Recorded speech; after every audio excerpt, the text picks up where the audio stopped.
హైదరాబాద్ నగరం చుట్టూ ప్రతిపాదించిన రీజనల్ రింగ్ రోడ్డు నిర్మాణం, ముఖ్యంగా దాని దక్షిణ భాగం అలైన్మెంటుకు సంబంధించి ప్రభావిత ప్రాంతాల రైతులలో నెలకొన్న ఆందోళనలు, అపోహలపై రాష్ట్ర రోడ్లు, భవనాల శాఖ మంత్రి కోమటిరెడ్డి వెంకటరెడ్డి పూర్తిస్థాయిలో స్పష్టతనిచ్చారు.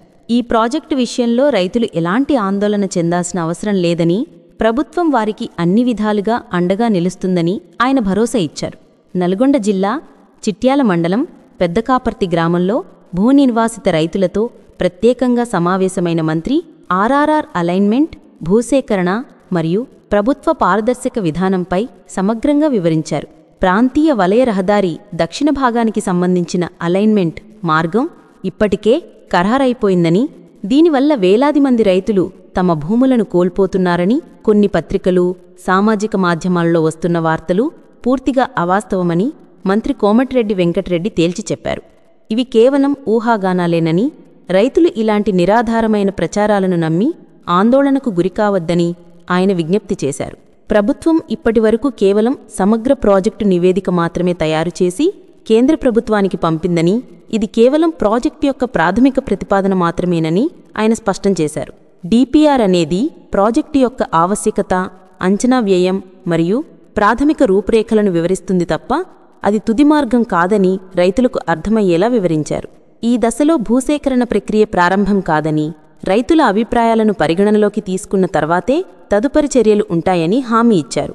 రాబోయే డిసెంబర్ నెలాఖరు నాటికి ఆర్ఆర్ఆర్ దక్షిణ భాగం అలైన్మెంట్ను పూర్తి చేస్తామని మంత్రి కోమటిరెడ్డి ఒక స్పష్టమైన కాలపరిమితిని ప్రకటించారు. ఈ అలైన్మెంట్ ఖరారైన వెంటనే ముఖ్యమంత్రి రేవంత్ రెడ్డి అధ్యక్షతన మంత్రివర్గ సమావేశం ఏర్పాటు చేసి భూములు కోల్పోతున్న రైతులకు ఏ విధంగా న్యాయం చేయాలనే అంశంపై కూలంకషంగా చర్చిస్తామని ఆయన తెలిపారు. రైతులకు గరిష్ట ప్రయోజనం చేకూరేలా, వారికి ఎలాంటి నష్టం జరగకుండా ఉండేలా అన్ని చర్యలు తీసుకుంటామని ఆయన హామీ ఇచ్చారు. భూసేకరణ ప్రక్రియను ఏకపక్షంగా కాకుండా ప్రజాస్వామ్యబద్ధంగా నిర్వహిస్తామని, ఇందులో భాగంగా ప్రతి ప్రభావిత గ్రామంలో గ్రామసభలు ఏర్పాటు చేస్తామని ప్రకటించారు. ఈ సభలలో ప్రాజెక్టు వివరాలను, భూసేకరణ విధానాన్ని, పరిహారం ప్యాకేజీని రైతులకు వివరిస్తామని, వారి సందేహాలను నివృత్తి చేస్తామని అన్నారు. రైతులందరినీ ఒప్పించి వారి పూర్తి అంగీకారం పొందిన తర్వాతే పనులను ప్రారంభిస్తామని, ఒక్క రైతు అంగీకరించకపోయినా ముందుకు వెళ్లేది లేదని మంత్రి ఖరాఖండిగా చెప్పారు. ఆర్ఆర్ఆర్ అలైన్మెంట్ విషయంలో ఎలాంటి రాజకీయ ఒత్తిళ్లకు, పారిశ్రామిక వర్గాల ప్రలోభాలకు తలొగ్గే ప్రసక్తే లేదని మంత్రి కోమటిరెడ్డి వెంకటరెడ్డి స్పష్టం చేశారు. చౌటుప్పల్ ప్రాంతంలోని ఒక ఫార్మా పరిశ్రమకు ప్రయోజనం చేకూర్చేందుకే అలైన్మెంటును మారుస్తున్నారంటూ వచ్చిన ఆరోపణలను ఆయన తీవ్రంగా ఖండించారు. అది పూర్తిగా అవాస్తవమని, ప్రజలను తప్పుదోవ పట్టించే ప్రయత్నమని అన్నారు. అలైన్మెంట్ మార్గంలో పెద్ద పెద్ద పరిశ్రమలు వచ్చినా, పలుకుబడి కలిగిన రాజకీయ నాయకుల భూములు ఉన్నా సరే, సాంకేతికంగా ఏది సరైనదో ఆ మార్గానికి కట్టుబడి ఉంటామని, ఎవరికోసమో మార్పులు చేయడం జరగదని ఆయన తేల్చి చెప్పారు. ఆర్ఆర్ఆర్ విషయంలో రైతులతో గాని, రాజకీయ నాయకులతో గాని చర్చించడానికి తాను ఎల్లప్పుడూ సిద్ధంగా ఉన్నానని, ఎవరికైనా ఏమైనా సందేహాలు ఉంటే నేరుగా తనను సంప్రదించవచ్చని ఆయన తెలియజేశారు.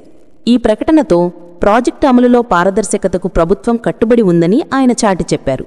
రీజనల్ రింగ్ రోడ్డుతో పాటు రాష్ట్రంలోని ఇతర కీలకమైన మౌలిక సదుపాయాల ప్రాజెక్టుల పురోగతిని కూడా మంత్రి వివరించారు. ముఖ్యంగా హైదరాబాదు నుండి విజయవాడ వెళ్లే జాతీయ రహదారి NH-65ను 6 వరుసలుగా విస్తరించే ప్రాజెక్టుపై ఆయన కీలక ప్రకటన చేశారు. వాస్తవానికి ఈ రహదారిని 2022లోనే 6 వరుసలుగా విస్తరించాల్సి ఉన్నప్పటికీ గత ప్రభుత్వం కేటాయించిన గుత్తాదారు సంస్థ పనులు చేయడంలో విఫలమవ్వడంతో ఒప్పందం రద్దు చేయబడిందని తెలిపారు. దీనివల్ల ప్రాజెక్టు ఆలస్యమైంది. ప్రస్తుత ప్రభుత్వం ఈ ప్రాజెక్టుకు అధిక ప్రాధాన్యత ఇస్తోందని, రాబోయే డిసెంబర్ నాటికి 6 వరుసల రహదారి నిర్మాణానికి సంబంధించిన టెండర్ల ప్రక్రియను పూర్తి చేస్తామని మంత్రి ప్రకటించారు. టెండర్లు ఖరారైన వెంటనే వచ్చే ఏడాది జనవరి నెలలో పనులు ప్రారంభిస్తామని ఆయన స్పష్టం చేశారు. ఈ ప్రాజెక్టు పూర్తయితే హైదరాబాద్ విజయవాడ మధ్య ప్రయాణ సమయం గణనీయంగా తగ్గడమే కాకుండా రోడ్డు ప్రమాదాలు కూడా తగ్గుముఖం పడతాయని ఆయన ఆశాభావం వ్యక్తం చేశారు. ఈ 2 భారీ ప్రాజెక్టులు తెలంగాణ అభివృద్ధి ముఖచిత్రాన్ని మారుస్తాయని అన్నారు.